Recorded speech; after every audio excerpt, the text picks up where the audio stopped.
સુરતમાં સુરત એસઓજી અને પીસીબીએ સંયુક્ત ઓપરેશનમાં સિરપનો મોટો જથ્થો જપ્ત થયો છે। સુરતમાં સુરત એસઓજીએ અને પીસીબીનું સંયુક્ત ઓપરેશન સિરપનો મોટો જપ્ત કરવામાં આવ્યો છે જથ્થો। ત્યારે દમણ, સેલવાસ અને આબુમાં મોટા પાયે પ્રમાણમાં શરબતનું ઉત્પાદન થાય છે। સુરત પોલીસ સુરતના શ્રીરામ એજન્સી ડિસ્ટ્રીબ્યુટરને ત્યાં ગઈ હતી, ત્યારે કલ્પેશ નામનો વ્યક્તિ સુરતમાં ડિસ્ટ્રીબ્યુટરશીપનો માલિક છે। આ જથ્થો આયુર્વેદિક શરબતના નામે વેચાતો હતો, ત્યારે પોલીસે સમગ્ર મામલામાં વિતરક સહિત 7 લોકોની ધરપકડ કરી છે।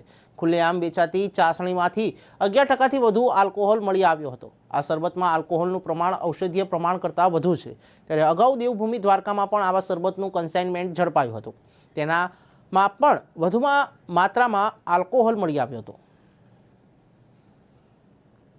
ગઈકાલે સુરત સિટીમાં સ્પેશિયલ ઓપરેશન ગ્રુપ દ્વારા જુદા જુદા ઘણા સ્થળોએ જે આયુર્વેદિક સિરપ કરીને જે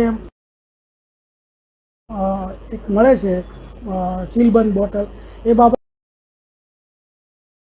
રેડો કરવામાં આવી, તો એમાં 8 સ્થળેથી ટોટલ 2155 બોટલ, જેની કિંમત 2,82,330 રૂપિયા થાય છે, એવો માલ સીઝ કર્યો છે અને જાણવાજોગ દાખલ કરી છે એને આયુર્વેદિક સિરપ તરીકે। અને આમાંથી જે સેમ્પલ છે તે FSLમાં મોકલવામાં આવ્યા છે। ડ્રગ્સ એન્ડ કોસ્મેટિક એક્ટની રૂલ નંબર 168 એવું કહે છે કે ભાઈ કોઈ પણ જે સેલ્ફ જનરેટેડ આલ્કોહોલ હોય તો એ 12%થી વધવો ન જોઈએ। આ જે બોટલો છે એની ઉપર 11% એવી રીતે લખેલ છે, એટલે આમાં જો કન્ટેન્ટ વધ્યો છે અથવા તો બહારથી અંદર મિલાવટ કરેલી હશે તો FSLમાં જે રિપોર્ટ આવશે એના મુજબ આગળની અમે કાયદેસરની કાર્યવાહી કરશું।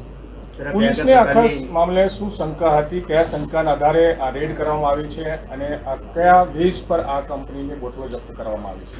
જે ખેડામાં બનાવ બન્યો એના અંતર્ગત જે ઉપરી જે અધિકારીઓ અમારા છે, CP સાહેબ, અમારા એડિશનલ CP સાહેબ, એમને અમે આદેશ કરેલો કે ભાઈ આવી અહીંયા પણ કોઈ બોટલો વેચાય છે કે કેમ એ બાબતે તપાસ કરતાં અમને જુદા જુદા 8 સ્થળોએ આવી મળેલી છે। એક ડિસ્ટ્રીબ્યુટર જે શ્રીરામ એજન્સી છે એ ડિસ્ટ્રીબ્યુટર પણ અમે પકડ્યા છે।